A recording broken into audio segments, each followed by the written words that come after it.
Clicky Ponting is just the tip of the iceberg. I've played club cricket for decades, and these are the wildest stories of cheating, from vaseline to elastic bands and fattening up umpires to a trail of sawdust. At the snap of a finger, Devine became English cricket's public enemy No. 1, and Clicky Ponting was born. An investigation is underway in the North Yorkshire and South Durham Cricket League after several videos appeared to show Saltburn CC slip fielder Devine clicking his fingers as the ball passed the batsman to mimic the sound of an edge. Devine's aim is as clear as it is shocking: to con the umpire into giving his team a wicket. Looking for a premium phone without the premium price?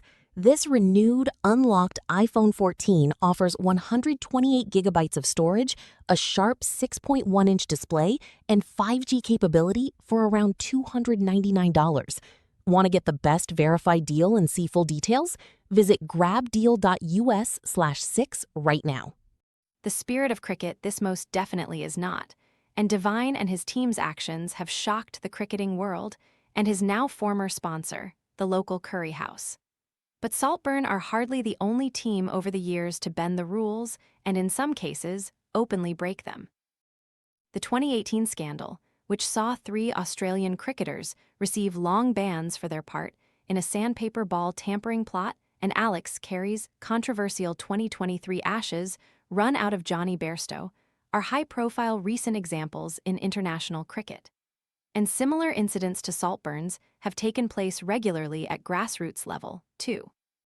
We've gathered together the best or worst, depending on your view, from decades' worth of experience in the glory and shame of club cricket.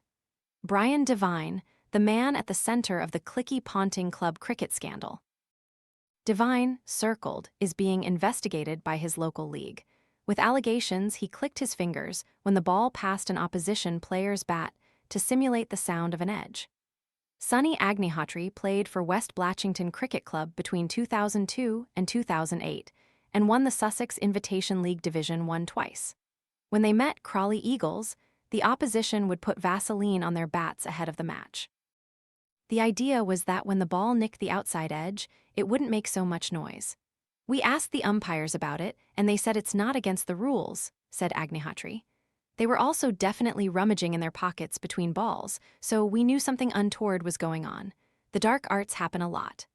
Local rivals Brighton Insurance would waste time when they batted first to use up the daylight.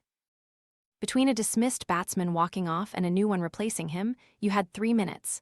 But on the field of play, you could still get padded up. Brighton players would throw all their equipment on the pitch and take longer than 3 minutes without punishment. They would take double the time so that when it was our turn to bat, it would be gloomier, Agnihotri said. But similar incidents to Saltburn's have taken place regularly at grassroots level too.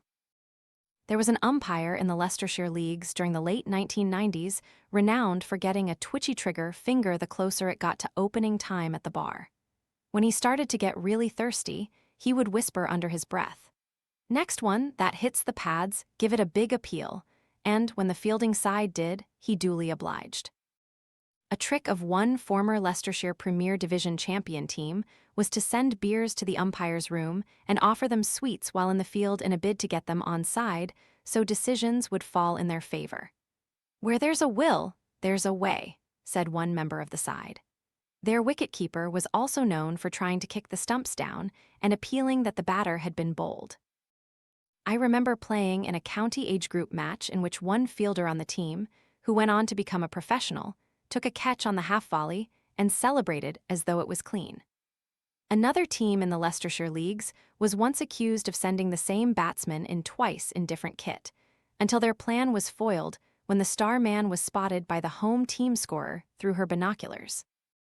No matter the spread of the spirit of cricket, the laws are always open to a little bending. I played in a match many, many years ago where 3 of our batsmen were given out caught behind, all of them swearing blind they never got a nick on the ball. After some brief research, we realized the wicket-keeper had an elastic band attached to his glove, which he snapped against it to make the noise of a nick, fooling the umpire into giving it out in a similar trick to Saltburn's. Saltburn CC, which has now come under international scrutiny after Devine was caught on camera. In 2017, Pembrokeshire rivals Carrow and Cressley took on each other in the final game of that year's West Wales League season. Cressley faced a difficult task that day, but not an impossible one. Carrow's lead was 21 points and a win was worth 20, but then you had the bonuses to consider: a point for every 40 runs up to 200 and a point for every 2 wickets. In short, it boiled down to this: if Cressley could win and take 2 more bonus points than Carrow, they'd snatch the title. As far as I've been told in my retracing of the steps, they even checked the rules with the umpire before the game, found their read of the situation was accurate, and set about putting it in action. Batting first, they declared on just 18 for 1. First there was shock, then revulsion. Cressley were welcome to the 20 points, which they achieved by knocking off the chase in just a few overs, but the opportunity for any bonuses had been snatched clean off the table. It was Carrow's title by a single point. Saltburn weren't the first side to mimic an edge. One of our contributors played against a team whose wicket-keeper used an elastic band. One day, while in action for Saffron Plantationers, a village side in Quendon near Saffron Walden in Essex, I was at the crease with my team needing 4 runs to win. My plan was to charge the bowler and hit the ball down the ground. I was still deep in my crease as the bowler ran in. But his delivery was short of a length, so I stepped back and pulled it for 4. As I did so, however, I trod gently on my own stumps and off came the bails. But instead of me being given out-hit wicket, as I should have been, everyone at the ground watched the ball disappear to the boundary. Not seeing the bails were off, the umpire signaled 4 in the end of the game. After a while, the opposition wicket-keeper noticed something off and questioned why the bails were no longer on the stumps. But I just kept walking off the pitch as technically, the game was now over. It was one I got away with, but I'm not proud of my actions. I got caught up in the moment and should have fessed up. I do seem to remember sleeping okay that night, though. Australia captain Steve Smith breaks down at a press conference in light of his side's Sandpapergate ball tampering scandal in 2018. I remember playing for Eynsford at Chisleyhurst and West Kent one year in the Kent Leagues.